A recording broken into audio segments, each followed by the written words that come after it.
আল্লাহ আমার রব, এই রবি আমার সব। দামে দামে তনু মনে তারি অনুভব। তোমার দুনিয়াতে আমি যেদিকে তাকাই, অথই নিয়ামতে ডুবে আছি সবাই। পাক পাখালির গানে শুনি তসবি কলরব, তসবি কলরব। আল্লাহ আমার রব, এই রবি আমার সব। আসসালামু আলাইকুম। প্রিয় দর্শক, আপনারা যারা দেশে আছেন প্রবাসে, সবাইকে জানাই অনেক অনেক প্রীতি ও শুভেচ্ছা। শুরু হলো আপনাদের প্রশ্ন নিয়ে আপনাদের এই প্রিয় অনুষ্ঠান এনটিভি আয়োজিত এবং লাভ হলো নিবেদিত আপনার জিজ্ঞাসা। আপনাদের সাথে আছি আমি জয়নুল আবেদিন আজাদ। আজকে আপনাদের প্রশ্নের জিজ্ঞাসার জবাব দিচ্ছেন বিশিষ্ট আলেম ডক্টর মোহাম্মদ সাইফুল্লাহ। আসসালামু আলাইকুম ওরহমতুল্লাহি ওয়া বারাকাতুহু। প্রিয় দর্শক, চলুন তাহলে জিজ্ঞাসার জগতে। শুরুতেই একটি চিঠি পাঠিয়েছেন বেলায়েত হোসেন ফারুকী মুলাদি, বরিশাল থেকে। লিখেছেন, রাসূল সাল্লাল্লাহু আলাইহি ওয়াসাল্লাম দরুদ পাঠ করলে বিশেষ প্রক্রিয়ায় ফেরেশতাদের মাধ্যমে রাসূল সাল্লাল্লাহু আলাইহি ওয়াসাল্লামের নিকট পৌঁছে যায়, দরুদ পাঠকারীর নাম ও বাবার নাম উল্লেখ সহ। এ কথা কি ঠিক? ধন্যবাদ, খুব গুরুত্বপূর্ণ প্রশ্ন করেছেন। যে আল্লাহ নবী সাল্লাল্লাহু আলাইহি ওয়াসাল্লামের উপরে যদি আমরা দরুদ পাঠ করে থাকি, তাহলে আল্লাহ নবী সাল্লাল্লাহু আলাইহি ওয়াসাল্লামের কাছে এই দরুদ পৌঁছে দেওয়া হয় নিজের নাম, বাপের নাম সহ। মানে আগে প্রথমে জানতে হবে যে হাদিসটি রাসূলুল্লাহ সাল্লাল্লাহু আলাইহি ওয়াসাল্লাম থেকে বর্ণিত হয়েছে, সেটা হলো ইন্না লিল্লাহি সুবহানাহু ওয়া তাআলা সাইয়ারিনা ফিল আরদ, যে আল্লাহ তাআলার একদল ফেরেশতা রয়েছে যারা পৃথিবীতে বিচরণ করে। রাসূলুল্লাহ সাল্লাল্লাহু আলাইহি ওয়াসাল্লাম বলতেছেন যে তখন তোমরা আমার উপর দরুদ পাঠ করো, তখন তারা এই দরুদটা মানে আল্লাহর পক্ষ থেকে আমাকে পৌঁছান। এতটুকু পর্যন্ত হাদিসের মধ্যে রয়েছে। বাকি অংশটুকু যেটা যে নিজের নাম এবং পিতার নাম সহ যেটি উল্লেখ করেছেন, এটা মূলত রাসূলুল্লাহ সাল্লাল্লাহু আলাইহি ওয়াসাল্লামের হাদিসের মধ্যে আসেনি। এটা মানে সংযোজন হাদিসের মধ্যে মানে যখন পৌঁছে উনি কি জানতে পারেন কে দরুদ পৌঁছালো? না, আল্লাহ নবী সাল্লাল্লাহু আলাইহি ওয়াসাল্লামের কাছে পৌঁছানো হয় তাকে, এতটুকুই যথেষ্ট। মানে হাদিসের মধ্যে যতটুকু আছে তার বাইরে কোনো বক্তব্য দেওয়ার মতো অধিকার গায়েবের বিষয়। এগুলো মুকাইয়াবাতের মধ্যে অন্তর্ভুক্ত, যেগুলো একেবারেই মানে আনসিন নলেজ, যেগুলো আমাদের কিছুই মানে জানার মধ্যে নেই। যতটুকু রাসূলুল্লাহ সাল্লাল্লাহু আলাইহি ওয়াসাল্লাম তথ্য দিয়েছেন ততটুকু হাদিসের উপর মানে বলতে হবে, এর বাইরে বলার কোনো সুযোগ নেই। রাসূলুল্লাহ সাল্লাল্লাহু আলাইহি ওয়াসাল্লামের কাছে পৌঁছানো হয়, রাসূল সাল্লাল্লাহু আলাইহি ওয়াসাল্লাম আল্লাহর পক্ষ থেকে পৌঁছানো হয় তাকে, ফেরেশতারা পৌঁছান, এতটুকু যথেষ্ট। বাকি মানে নাম কার পক্ষ থেকে পৌঁছানো হয়েছে এগুলো আল্লাহ নবী সাল্লাল্লাহু আলাইহি ওয়াসাল্লাম একটিও উল্লেখ করেননি। এটা মূলত আমরা নিজেরা তৈরি করেছি, এটা আমাদের পক্ষ থেকে অতিরিক্ত। তবে হাদিসের মধ্যে যেই কোনো ধরনের অতিরিক্ত কাজ করা, এটা হলো আল্লাহ এবং তার রাসূলের নামে বড় ধরনের জালিয়াতি, মিথ্যাচার। এবং এই মিথ্যাচার কিন্তু সবচেয়ে বড় যে সমস্ত কবিরা গুনাহগুলো রয়েছে তার মধ্যে একটি। এটা কোনোভাবেই জায়েজ নেই। যদি একটি শব্দ আমরা হাদিসের মধ্যে অতিরিক্ত করি, এই কাজটি জায়েজ নেই, এটা শুদ্ধ নয়। সুতরাং এটা আমরা বিশ্বাস করব যে আল্লাহ নবী সাল্লাল্লাহু আলাইহি ওয়াসাল্লামের উপর দরুদ পড়া হলে আল্লাহ নবী সাল্লাল্লাহু আলাইহি ওয়াসাল্লামের কাছে পৌঁছানো হয় তাকে, এটি হাদিস দ্বারা এটাই তো প্রমাণিত। যথেষ্ট। আমরা একজন সাধারণ মানুষ দরুদ পড়লাম, আর মহান ফেরেশতা সেটা বহন করে জি রাসূল সাল্লাল্লাহু আলাইহি ওয়াসাল্লামকে পৌঁছে দিল। জি, এই প্রক্রিয়াটা বুঝলে তো আমাদের মধ্যে অনেক কিছু সমাধান হয়ে যায়। বাড়তি বাক্য ব্যয়ের তো কোনো প্রয়োজন হয় না। এটাই তো অনেক যথেষ্ট, অনেক কল্যাণময় বিষয়। জি জি।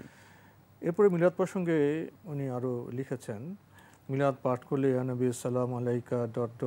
পারস্য কবি শেখ সাদির ছন্দ বেলাগালুলা বিকামালিহি ... এদের অবস্থান কোথায় মিলাদে? না, এটা তো আপনি যেটা বলেছেন যে মানে মিলাদ, তারপরে এই বালাগাল উলা বিকামালিহি কাশাফাত দুজা বিজামালিহি, মানে এগুলো যদি কেউ করে থাকে তাহলে তার এই মানে যেহেতু নবী সাল্লাল্লাহু আলাইহি ওয়াসাল্লামের মানে সুন্নাহ অনুযায়ী ইবাদতটি হয়নি, এই ইবাদত আল্লাহ তাআলার কাছে কোনোভাবেই অ্যাকসেপ্টেবল না, কোনোভাবেই গ্রহণযোগ্য না। এটা ফেরেশতারা পৌঁছানোর প্রশ্নই আসে না, বরং এটা হচ্ছে মারদুদ, প্রত্যাখ্যাত। রাসূলুল্লাহ সাল্লাল্লাহু আলাইহি ওয়াসাল্লাম হাদিসের মধ্যে বলে দিয়েছেন যে মান আমিলা আমালান, যে এমন আমল করলো, এমন কাজ করলো, লাইসা আলাইহি আমরুনা, যেটার উপর আমাদের নির্দেশনা নেই, আমরা অনুমোদন দেইনি, এমন আমল যদি কেউ করে থাকে ফাহুয়া রাদ্দুন, সে প্রত্যাখ্যাত, তার এই আমলটা প্রত্যাখ্যাত। এটা আল্লাহ তাআলার কাছে মোটেও গ্রহণযোগ্য হবে না। কারণ ইবাদত গ্রহণযোগ্য হওয়ার জন্য ইবাদতের নির্দেশনা আল্লাহর পক্ষ থেকে হতে হবে, এবং ইবাদতের যে তরিকা রয়েছে, পদ্ধতি রয়েছে, এই পদ্ধতি নবী সাল্লাল্লাহু আলাইহি ওয়াসাল্লামের দেখানো পদ্ধতি হতে হবে। যদি নবী সাল্লাল্লাহু আলাইহি ওয়াসাল্লামের দেখানো পদ্ধতি না হয়ে থাকে, তাহলে এই ধরনের পদ্ধতির ইবাদত মোটেও গ্রহণযোগ্য হবে না, ফেরেশতারা পৌঁছানোর প্রশ্নই আসে না, বরং এটা প্রত্যাখ্যাত হবে। এই আমলটুকু আল্লাহ তাআলার কাছে কোনোভাবেই গ্রহণযোগ্য হবে না। আর আপনি যেগুলো বলেছেন ভুল পথ অনুসরণের জন্য, বরং এর জন্য আপনি সওয়াব তো পাবেনই না, বরং এর জন্য আপনার মানে বেদাত করার কারণে আপনি গুনাহগার হবেন। কারণ বেদাতের ভয়াল পরিণতির কথা রাসূলুল্লাহ সাল্লাল্লাহু আলাইহি ওয়াসাল্লাম দুইটি হাদিসের মধ্যে স্পষ্ট করেছেন। একটি হাদিসের মধ্যে আল্লাহ নবী সাল্লাল্লাহু আলাইহি ওয়াসাল্লাম বলেছেন, ইন্না শাররাল উমুরি মুহদাসাতুহা, মানে দ্বীনের ব্যাপারে সবচেয়ে নিকৃষ্টতম কাজ হচ্ছে মুহদাসাতুহা, বেদাতসমূহ। যে এই কাজগুলো নতুন করে সংযোজন করা হয়েছে দ্বীনের মধ্যে, নতুন করে আবিষ্কার করা হয়েছে, এগুলো হচ্ছে সবচেয়ে নিকৃষ্টতম কাজ। সুতরাং এই কাজটি, এই আমলটি সবচেয়ে নিকৃষ্টতম আমল। এটা হলো বেদাতের ব্যাপারে আল্লাহ নবী সাল্লাল্লাহু আলাইহি ওয়াসাল্লাম নিকৃষ্ট বললেন, অনেক দলিল দেন। এখানে একটি প্রশ্ন জাগে, এটা এত কঠিনভাবে কেন রাখা হলো? এটা কি এজন্য ইবাদতের আদেশ নির্দেশ তো আল্লাহ দিবেন না, এটা করার কোনো অধিকার নেই। মানুষ যখন চলে আসবে তো সে আল্লাহর অধিকার হস্তক্ষেপ করে, জি জি, এটা তো খুব মারাত্মক, সে তাগুত হয়ে যাবে। তো এই জন্য কি এটা এত কঠিনভাবে রাখা হয়েছে? এই কারণেই সে নিজেই দিনকে আবিষ্কার করে নিয়েছে। তাহলে তো কোটি কোটি মানুষ কোটি কোটি দিন আবিষ্কার করে ফেলবে। জি, তো সেখানে যদি একটু কোন সুযোগ দেওয়া হয়, এই জন্য রাসূলুল্লাহ সাল্লাল্লাহু আলাইহি ওয়াসাল্লাম কঠিন কথা উল্লেখ করেছেন। দ্বিতীয় যে কঠিন কথাটি রাসূলুল্লাহ সাল্লাল্লাহু আলাইহি ওয়াসাল্লাম উল্লেখ করেছে সেটা হচ্ছে এই যে কুল্লু বিদআতিন দালালাহ ওয়া কুল্লু দালালাতিন ফিন্নার। দেখেন যে প্রত্যেকটি বেদাত এটি বিভ্রান্তি, এবং এমন বিভ্রান্তি যে বিভ্রান্তিটা জাহান্নামে যাওয়ার কারণ। একবার সোজা রাসূলুল্লাহ সাল্লাল্লাহু আলাইহি ওয়াসাল্লাম এই কথা বলে দিয়েছেন। বিভ্রান্তির মধ্যেও পর্যায়ে আছে, সব বিভ্রান্তি কিন্তু এক পর্যায়ের না, কিন্তু এই বিভ্রান্তি হচ্ছে মানে এমন বিভ্রান্তিতে কুল্লু দালালাতিন ফিন্নার, এই ধরনের বিভ্রান্তি পুরাটাই জাহান্নামে যাওয়ার কারণ। তাই আল্লাহ নবী সাল্লাল্লাহু আলাইহি ওয়াসাল্লাম প্রকারান্তরে এই কথা বলেছেন যে এটা মূলত জাহান্নামে যাওয়ার কারণ, আর কিছুই না। তাই বেদাতটা অত্যন্ত ভয়ঙ্কর, এটাকে কোনোভাবেই আল্লাহ তাআলার কাছে গ্রহণযোগ্য করার সুযোগ নেই। তাহলে বড় আলেম হোক, বড় পণ্ডিত হোক, দেখতে খুব সুন্দর, খুব মানে পরেশগার মনে হয়, যিনি হোক, কোনো ব্যক্তি ইবাদতের বিষয় এবং পদ্ধতি উনি সৃষ্টি করতে পারবেন না, কোনোভাবেই। সৃষ্টি করলে জাহান্নামের পথে আমরা চলে যাব। এবং তিনি এই মানে শরীয়ত তৈরি করার কারণে তিনি সবচেয়ে বড় গুনাহগার হবেন। কারণ তাকে কে এই দায়িত্ব দিয়েছে? কোত্থেকে এই দায়িত্ব পেয়েছেন? তিনি ইবাদত নিজে আবিষ্কার করে নিয়েছেন, যে ইবাদতের আবিষ্কার করার তার সামান্যতম অধিকার নেই। আল্লাহর নির্দেশনা ছাড়া আল্লাহ নবী সাল্লাল্লাহু আলাইহি ওয়াসাল্লাম একটি ইবাদতও করেননি। সুতরাং সেখানে আল্লাহ নবী সাল্লাল্লাহু আলাইহি ওয়াসাল্লাম নবুয়ত লাভ করার পরে তিনি ইবাদত করেননি আল্লাহর নির্দেশনা ছাড়া, আর সেখানে নিজে ইবাদত আবিষ্কার করলেন। আবিষ্কার করে মানুষদেরকে সেই ইবাদত করতে বললেন। মনের মাধুরী মিশিয়ে, আবেগ মিশিয়ে ইবাদত তৈরি করা যাবে না। অর্থ হচ্ছে তিনি মূলত শরীয়তকে নিজের পক্ষ থেকে নিজে মানুষদেরকে পালন করতে বাধ্য করলেন, নিজের শরীয়ত আবিষ্কার করে এটাকে পালন করতে বাধ্য করা, এটা চরম সীমালঙ্ঘন এবং সবচেয়ে বড় অপরাধের মধ্যে অন্তর্ভুক্ত। উনি আরেকটি প্রশ্ন করেছেন, মিলাদ পড়ে মুনাজাত করলে আল্লাহ ও রাসূল সাল্লাল্লাহু আলাইহি ওয়াসাল্লাম খুশি হন না বেজার হন? আমরা বলে দিয়েছি, কথা এসে গেছে উত্তর। আসলে এই আল্লাহর বেদাতের মাধ্যমে আল্লাহ রাব্বুল আলামিন এবং তার রাসূলের সন্তুষ্টি অর্জন করার পথ দুনিয়ার কোনো আলেম বলেছেন জানা নেই, বরং এটা বিভ্রান্তির পথ। আরও লিখেছেন, রমজানে মিলাদ ও মিষ্টিতে জমজমাট থাকে অধিকাংশ মসজিদ, তো সেখানে যারা অনেকে থাকেন যারা এসবে বিশ্বাস করেন না, বিরক্তি বোধ করেন, যারা এগুলোকে অবৈধ মনে করেন, তারা সেই সময় কি করবেন? কি রমজানে কি থাকে? ওই যে মসজিদে আপনি মিলাদে মিষ্টিতে ভরপুর থাকে, সেই সময় তো অনেকে যারা জানেন যে এই মিলাদ বা নতুন আবিষ্কৃত ইবাদতের ফরম্যাটটা এটা অবৈধ, তো তারা বিরক্তি বোধ করেন, তখন তারা মসজিদে তো এসে গেছেন ইবাদত করতে, তারা কি করবেন? হ্যাঁ, যদি আপনি মসজিদে এসে যান ইবাদত করার জন্য, আপনি তো আর করার কিছুই নেই, আপনি যথাসম্ভব চেষ্টা করুন পরহেজ করার জন্য। আপনি চেষ্টা করুন ফরজ নামাজ পড়ে উনি বেরিয়ে যেতে পারেন, সেক্ষেত্রে আপনার সতর্কতা অবলম্বন করতে পারেন, বের হয়ে যেতে পারেন। মানে বের হওয়ার যদি স্কোপ সুযোগ না থাকে সেক্ষেত্রে মানে আপনি মানে তাদের থেকে বিরত থাকতে পারেন। মানে সেখানে যদি বেদাত হয়ে থাকে বেদাত থেকে আপনি নিজেকে বিরত রাখতে পারেন, সেটা চেষ্টা করবেন। কিন্তু মানে বেদাতের সাথে সম্পৃক্ত হওয়ার কোনো সুযোগ নেই, এটা খেয়াল রাখতে হবে। দেখা যায় যে মসজিদে ফরজ নামাজ হলো, সামনের কাতারে আছেন বা দ্বিতীয় কাতারে আছেন, বের হওয়ার নামাজ শেষে তো মিলাদ শুরু হয়ে গেল। এমনও হয় মিলাদ শুরু হয়ে গেল এবং কেয়াম হচ্ছে, দাঁড়িয়ে গেছে, সব দাঁড়িয়ে গেল, উনি বসে রইলেন, একটু বিব্রত হন, বিব্রতকর অবস্থা। তো সে দাঁড়াবেন, উনি বসে থাকবেন না, উনি বসে থাকাটাই ওনার জন্য ফরজ। কিন্তু যদি দেখেন যে বিব্রতকর অবস্থা, সেখানে হয়তো মানে জটিলতা তৈরি হতে পারে, তাহলে হয়তো লোক দেখানোর জন্য হয়তো দাঁড়াতে পারেন। কিন্তু হ্যাঁ, সেটা একটা বাধ্যতামূলক অবস্থা হলে। যদি দেখেন যে না, বসে থাকলেই কোনো অসুবিধা নেই, বসে থাকাটাই তার জন্য সবচেয়ে উত্তম কাজ। আপনি আরও লিখেছেন হালকায়ে জিকির, হালকা শব্দটি ইসলামী পরিভাষা না অন্য কোনো দিক থেকে ধার করা? অনেক ওয়াজ মাহফিলের পোস্টারে লেখা দেখা যায় বিরাট ওয়াজ মাহফিল ও হালকায়ে জিকির, এ বিষয়ে কিছু বলবেন? ধন্যবাদ। হালকা শব্দটি মূলত ইসলামী পরিভাষা যেটাকে বলা হয় তাকে, এই ধরনের কিছুই না, এটি আরবি শব্দ।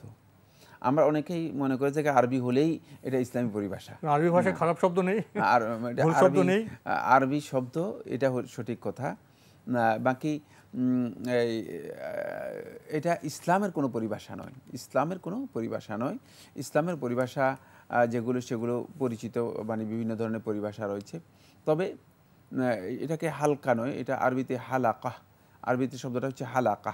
তো হালাকা এবং আমরা আরবি থেকে একটু অপভ্রংশ হয়, সেটা হালকা বলা হয় তাকে। হালকা, হালকা কাকে বলা হয় তাকে? এর অর্থ কি? এর অর্থ হচ্ছে মূলত গোল হয়ে বসে মানে কোনো কাজ করা, গোল হয়ে বসা, মানে এটাকে হালকা বা হালাকা বলা হয় তাকে। যখন মানে কোনো আলোচনা করা হয় তাকে, যেমন গোল টেবিল বৈঠক, এটা হলো গোলাকারের জিকির, গোল হয়ে বসা, মানে একসাথে বসে যে এটা করা হয় তাকে। তো যেহেতু জিকিরের জন্য গোল হয়, সবাই মিলে বসে, এই জন্য এটাকে হালকায় জিকির বলা হয় তাকে, এটাকে হালকায় জিকির বলা হয় তাকে। সুতরাং এটা মানে এই পরিভাষা, এই দুইটা শব্দ আরবি শব্দ, জিকিরও আরবি শব্দ, হালকাও আরবি শব্দ, মানে হালাকাতু জিকির, এটা আরবি শব্দ। জিকিরের এই মানে বৈঠক বা জিকিরের মজলিস, এটাকে হালাকাতু জিকির বলা হয় তাকে। তবে হালাকা শব্দটি আরবি শব্দ, এটা ইসলামী পরিভাষা নয়, ইসলামী পরিভাষা অন্য জিনিসকে বলা হয় তাকে। তো এই জিকির তো আল্লাহকে স্মরণ করা, জিকির যে পরিবেশ দেখা যায়, চিৎকার করা, করস কণ্ঠে বলা, লাফানো, তো এইভাবে কি জিকির করা যাবে? না, মানে হালাকা জিকির শুধু শব্দ সম্পর্কে আমরা আলোচনা করেছি, কিন্তু এর কন্টেন্ট ভিতরে কি আছে, ভিতরে যে সমস্ত হালাকায় জিকির নাম দিয়ে করা হয় থাকে, সেগুলো সম্পর্কে আমরা কোনো বক্তব্য দেই নেই। কারণ হালাকায় জিকির নাম দিয়ে বর্তমানে কোথাও নাচানাচি, কোথাও হইহুল্লোড়, কোথাও মানে উচ্চস্বরে চিৎকার করে ওয়াজ করা হচ্ছে, এগুলো মূলত আল্লাহ নবী সাল্লাল্লাহু আলাইহি ওয়াসাল্লাম এবং সাহাবায়ে কেরাম, পরবর্তী সময় তাবিঈদের যুগ, এমনকি কোনো ইমামের সময় কোনো সময় হয়েছে, কোথাও হয়েছে, একেবারেই জানা নেই, একেবারেই ভিত্তিহীন কাজ। আমরা বরিশাল লক্ষ্মীপুর থেকে পাঠানো চিঠি পড়ছিলাম, পাঠিয়েছেন বেলায়েত হোসেন ফারুকি। আপনি আরও লিখেছেন রাসূল সাল্লাল্লাহু আলাইহি ওয়াসাল্লাম আরবি অক্ষরের মান নির্ণয় করেননি বা কাউকে অনুমতিও দেননি, তারপরেও ক্যাশমেমোয়ের শিরোনামে, তাবিজ লেখকদের তাবিজের শিরোনামে, চিঠিপত্রের শিরোনামে 7, 8, 6 লেখা হয়ে থাকে, যা ইসলামের পরম শত্রু ইয়াহুদি গণিতবিদ পিথাগোরাসের আবিষ্কার অনুসারে আরবি অক্ষরের মান বসিয়ে বিসমিল্লাহির রহমানির রহিম না লিখে 7, 8, 6 লিখে, যা আরবিতে হরে কৃষ্ণ লিখে মান বসালেও 7, 8, 6 হয়। ইসলামী দৃষ্টিকোণ থেকে আলোচনা রাখুন। আপনি আপনার ভাষায় কিছু কথা বলেছেন, কিছু বিষয় উল্লেখ করেছেন। মূল বিষয়টা হলো আরবি অক্ষরের মান, সেটা 7, 8, 6 দিয়ে বিসমিল্লাহ এটা নির্দেশ করা যায় কিনা। এই ভাই যে প্রশ্নটি করেছেন, আসলে আরবি অক্ষরের মান নির্ধারণ করেছেন পরবর্তী সময়ে যারা নির্ধারণ করেছেন, তারা মূলত এই কারণে নির্ধারণ করে নেয় যে আপনি বিসমিল্লাহের পরিবর্তে মানে এগুলো ব্যবহার করবেন। তারা অক্ষরের মান নির্ধারণ করেছেন অক্ষর দিয়ে, যাতে করে সংক্ষেপে মানে ইয়েটা বোঝানো যায়, মানে সংখ্যাটা বোঝানো যায়, সংখ্যা বোঝানোর জন্য। যাই হোক, বাকি এটি কোনোভাবেই জায়েজ নেই যে বিসমিল্লাহ বোঝানোর জন্য 786 ব্যবহার করবেন। এটা আদৌ মানে শুদ্ধ কাজ নয়। যারা করেছেন এরা বিভ্রান্ত পথভ্রষ্ট চিন্তার অধিকারী, কোনো সন্দেহ নেই। কিন্তু যারা আবিষ্কার করেছেন তারা আবিষ্কার করেছেন এই উদ্দেশ্যে নয়, তারা আবিষ্কার করেছেন একটা অন্য ভালো একটা উদ্দেশ্য। এখানে আবিষ্কার অপপ্রয়োগ হয়েছে, অপপ্রয়োগ হয়েছে, জি, প্রয়োগ এবং অপপ্রয়োগ, এখানে বোধহয় অপপ্রয়োগ হয়ে গেছে। জি, আবিষ্কার করেছে তারা সংখ্যা বোঝানোর জন্য, এটা সংক্ষেপ করার জন্য, যাতে করে সংক্ষেপে সংখ্যাটা মানে বোঝানো হয়ে থাকে। আরবি অক্ষরের মান নির্ধারণ করে দিয়েছেন এই মান।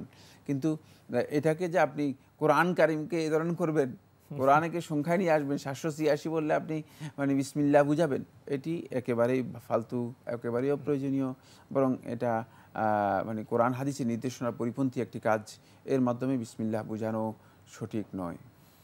লিখেছেন, তারাবির নামাজ 2 রাকাত পড়ে বিরতির সময় রাসূল সাল্লাল্লাহু আলাইহি ওয়াসাল্লামের শেখানো দরুদ বা অন্য দোয়া পড়বে, কিন্তু অনেক মসজিদে দেখা যায় মুসল্লিরা কোনো বিজ্ঞ আলেমের লেখা সুবহানাল মুলকে এটা পড়েন, এটা নিয়ে ব্যস্ত থাকেন সওয়াবের আশায়, এতে কি সওয়াব হবে? প্রশ্ন করেছেন যে তারাবি সালাতের পরে 2 রাকাতের পরে তারাবি সালাতের মধ্যে ইস্তেরাহা নেওয়া জায়েজ। যেমনিভাবে 2 রাকাত করে 4 রাকাতের পরেও ইস্তেরাহা নেওয়া জায়েজ। ইস্তেরাহা কাকে বলা হয়ে থাকে? ইস্তেরাহা হচ্ছে কিছুক্ষণ মানে আরাম করা, একটু বিরতি দেয়া, কিছুক্ষণ সামান্য বিরতি দেয়া। তো এই যে সামান্য বিরতিটা, এটা কেন? তার কারণ হচ্ছে আপনি তারাবিহের সালাতের মধ্যে দীর্ঘক্ষণ যে কিয়াম করেছেন, দাঁড়িয়েছিলেন, এতে আপনার শারীরিক মানে পরিশ্রম হয়েছে, আপনি একটু মানে বিরক্ত হচ্ছেন অথবা একটু বিষণ্ণ হচ্ছেন, কষ্ট হচ্ছে। সে কষ্টটা লাঘব হওয়ার জন্য, যাতে পরবর্তী সালাতের জন্য আপনি আর একটু শক্তি পান, আর একটু মানে প্রাণবন্ততা আসে, আপনার মানে প্রাণবন্ত হতে পারেন, এই জন্য মূলত এখানে বিরতির বিষয়টি এসেছে। এখন প্রথম কথা হচ্ছে বিরতির তো আপনার কোনো প্রয়োজন নেই, কারণ আপনি 2 রাকাত পড়েছেন 4 মিনিটের মধ্যে, এখানে আপনার আর বিরতি কি নেবেন? অবস্থা এমন যে আমাদের যে তারাবিহের সালাত আদায় করা হয় খুব দ্রুত পড়া হয়, এত দ্রুত মানে যেই গতিতে সেটা তারাবিহের সালাত আদায় করা হয় থাকে, অনেকটা মানে ট্রেনের গতিতে চলছে, দ্রুত গতি ট্রেনের গতিতে চলে যাচ্ছে। ফলে এখানে 2 রাকাত পড়তে 4 মিনিট 5 মিনিট সময় লাগতেছে, আর 2 রাকাতের পর 5 মিনিট পর আপনি কি রেস্ট নেবেন? এখানে বিরতি আবার কিসের? এখানে রেস্টেরও প্রয়োজন নেই, বিরতিরও কোনো প্রয়োজন নেই। যাই হোক, তারপরেও যদি কেউ মনে করেন যে না 4 রাকাতে পরে তিনি বিরতি নিতে চান, বিরতি নিতে পারেন। কিন্তু বিরতিতে যে কোনো ধরনের দোয়া পড়তে পারেন, সেখানে দুরুদ পড়তে পারেন, সেখানে তাসবিহ পড়তে পারেন, তাহলিল পড়তে পারেন, অথবা আল কালেমাতুল আরবাহ যেগুলো ফজিলত হাদিসের মধ্যে সাব্যস্ত হয়েছে সেটা পড়তে পারেন। সুবহানাল্লাহ, আলহামদুলিল্লাহ, লা ইলাহা ইল্লাল্লাহু, আল্লাহু আকবার, লা হাওলা ওয়ালা কুওয়াতা ইল্লা বিল্লাহ, যেগুলো মানে ফজিলত সাব্যস্ত, যেগুলোও পড়তে পারেন। কিন্তু সেখানে নির্দিষ্ট কোনো দোয়া আল্লাহ রাসূল সাল্লাল্লাহু আলাইহি ওয়াসাল্লামের হাদিস দ্বারা সাব্যস্ত হয়নি যে এই দোয়াটি পড়তে হবে। তাহলে এই দোয়া কে নির্দিষ্ট করলেন? এটা হয়তো কেউ আবিষ্কার করেছে। কিন্তু যদি কেউ মনে করে থাকেন যে সুবহানাজিল মুলকি ওয়াল মালাকুতি ওয়াল জাবারুত, যে দোয়াটির কথা উল্লেখ করেছেন আপনি, এই দোয়াটি পড়াটা সুন্নাহ, অথবা এই দোয়া পড়াটা প্রত্যেক 4 রাকাতের পরে কোনো ফজিলত রয়েছে, অথবা প্রত্যেক 4 রাকাতের পরে এই দোয়া পড়তে হবে তারাবিহের সালাতের মধ্যে, তাহলে তার এই কাজটি বেদাত হবে। এবং সওয়াব তো পাবেই না, বরং বেদাত হওয়ার কারণে বেদাতের যে গুনাহ রয়েছে সেই গুনাহগার সে হবে, তাই এটা মূলত। কিন্তু এর মধ্যে যে কথাগুলো আছে, কথা তো সুন্দর, কথাগুলো অত্যন্ত গুরুত্বপূর্ণ, সুন্দর, আল্লাহ তাআলার আজমতের জন্য, আল্লাহ রাব্বুল আলামিনের বড়ত্ব প্রমাণের জন্য। সুবহানাজিল মুলকি ওয়াল মালাকুতি ওয়াল জাবারুতি ওয়াল কিবরিয়া, এই যে মানে যে কথাগুলো আছে সবগুলো খুবই মর্যাদাপূর্ণ কথা, যেগুলো এগুলো যদি কেউ আল্লাহ রাব্বুল আলামিনের প্রশংসার জন্য বলে থাকে, তাহলে এমনি বলাটা নাজায়েজ কিছুই নয়। কিন্তু ওই যে পদ্ধতি, যেটা ফরম্যাট নিজের আবিষ্কার করেছে, নিজের আবিষ্কারের কারণে, মূলত ফরম্যাটটা নিজে তৈরি করার কারণে এই কাজটি মূলত যদি কেউ নিজে মনে করে থাকে ইবাদত হিসেবে করছেন, তাহলে সেটা বেদাতের মধ্যে অন্তর্ভুক্ত হবে, সে কাজটি তখন গুনাহগার হবে।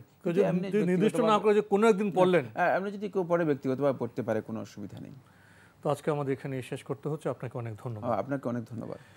প্রিয় দর্শক, আমরা এতক্ষণ দেখছিলাম এনটিভি আয়োজিত এবং লাভেলো নিবেদিত অনুষ্ঠান। আপনার জিজ্ঞাসা, আমাদের এই অনুষ্ঠান আপনারা এনটিভি অনলাইনেও দেখতে পারবেন, ভিজিট করুন www.ntvbd.com। এছাড়া ইউটিউবে এবং ভেরিফাইড ফেসবুক পেজেও আপনারা আমাদের অনুষ্ঠান দেখতে পারবেন। শেষে এসে ইবাদত প্রসঙ্গে আমাদের আবার কিছু কথা বলতে হলো, যেটা আল্লাহ নির্ধারণ করেননি, রাসূল সাল্লাল্লাহু আলাইহি ওয়াসাল্লাম নির্ধারণ করেননি। সেক্ষেত্রে আমরা কিছু নির্দিষ্ট এবং নির্ধারণ করতে যাব না, কারণ ইবাদত আমরা সৃষ্টি করতে পারি না, এই বিষয়ে বোধহয় আমাদের সচেতন থাকা প্রয়োজন। আমরা অনুসরণ করব আল্লাহর বাণীকে এবং রাসূল সাল্লাল্লাহু আলাইহি ওয়াসাল্লামের মানহাজ বা পদ্ধতিকে। এটাই মুসলিম হিসেবে আমাদের মূল দায়িত্ব। চিঠি লিখুন, প্রশ্ন পাঠান আমাদের ঠিকানায়। পরিচালক আপনার জিজ্ঞাসা, এনটিভি, বিএসসি ভবন, 7ম তলা, 102 কাজী নজরুল ইসলাম এভিনিউ, কারওয়ান বাজার, ঢাকা 1215। আপনারা ইমেলও করতে পারেন। আমাদের ইমেল অ্যাড্রেস আপনার জিজ্ঞাসা @ntvbd.com। প্রিয় দর্শক, মহান আল্লাহ আমাদের সবাইকে নিরাপদে রাখুন, রাখুন শান্তিতে। আসসালামু আলাইকুম। আল্লাহ আমার রব, এই রবি আমার সব, দামে দামে তুন মনে তারি অনুভব। আল্লাহ আমার রব, এই রবি আমার সব।